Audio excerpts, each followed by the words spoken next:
According to the Muslim sources, there's supposed to be a verse in the Qur'an, or multiple verses in the Qur'an, about breastfeeding and adults. So what kind of verses are we talking about here, Sam? What is it that's supposed to be in the Qur'an here? Well, according to Islam, which is based on the Qur'an, just to give a little background why there would be this issue of breastfeeding adult, the Qur'an honors something called fosterage relations. Even though it abolished adoption, fostered relations is honored. What is fosterage? What do I mean by relationship established by fosterage?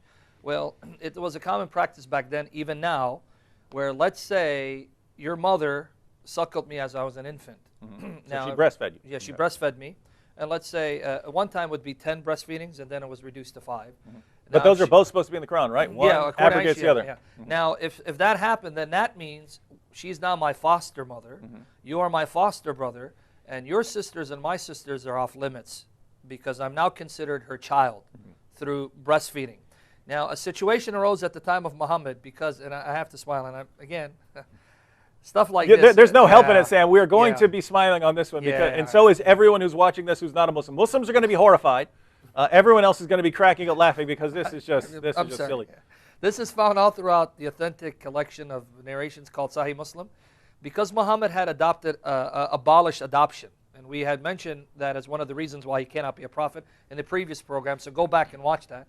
He abolished adoption. Now this caused problems because there were Muslims who had adopted children, who are now grown men, who are no longer their adopted children, and now the Muslim men felt uncomfortable having these men in their homes in the presence of their wives.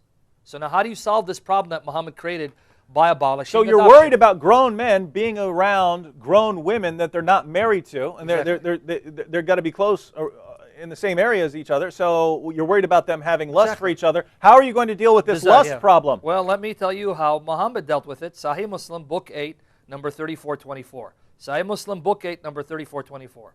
Aisha reported that Sahla bin Suhair came to Allah's apostle and said, Messenger of Allah, I see on the face of Abu Hudhayfa, her husband, right, signs of disgust on entering of Salim. Salim was his adopted son, into our house, whereupon Allah's apostle said, suckle him. She said, how can I suckle him as he's a grown-up man?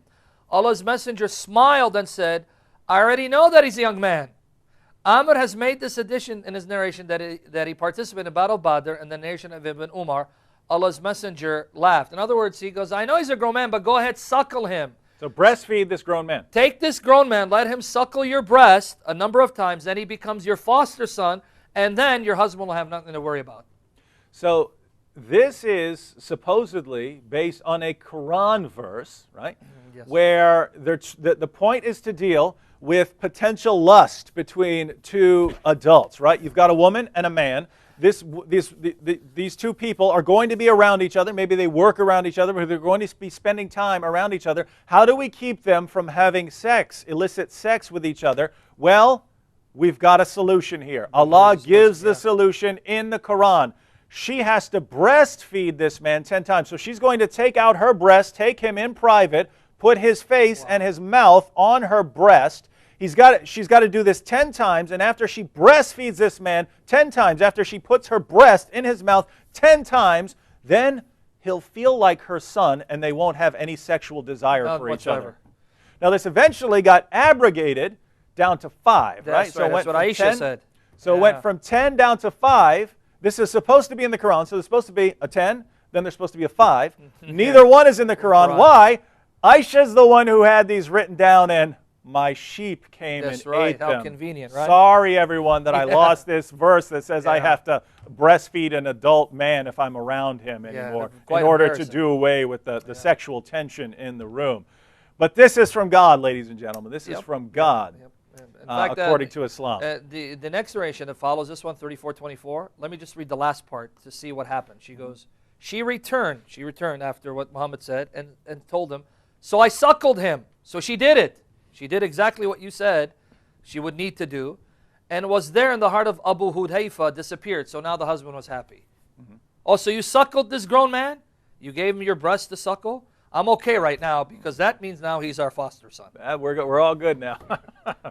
Wow, but you Muslims out there, Everyone else is laughing right now. You Muslims should be either crying or something. But I mean, think about this: if you take Islam seriously, you have to believe that that is God's solution for sexual tension, right? You know, we don't need the burqa in order to do away with that. If a woman's going to be working around a man, it doesn't matter how much she's covered up. If we're going to eliminate the sexual tension, she's got to take him in the back room and breastfeed him a bunch of times to end any of that sexual tension. That's what your God revealed. But I would say anyone can recognize there's no way God revealed that, because that is not, God knows that's not true. God knows that's not how things work between men and women.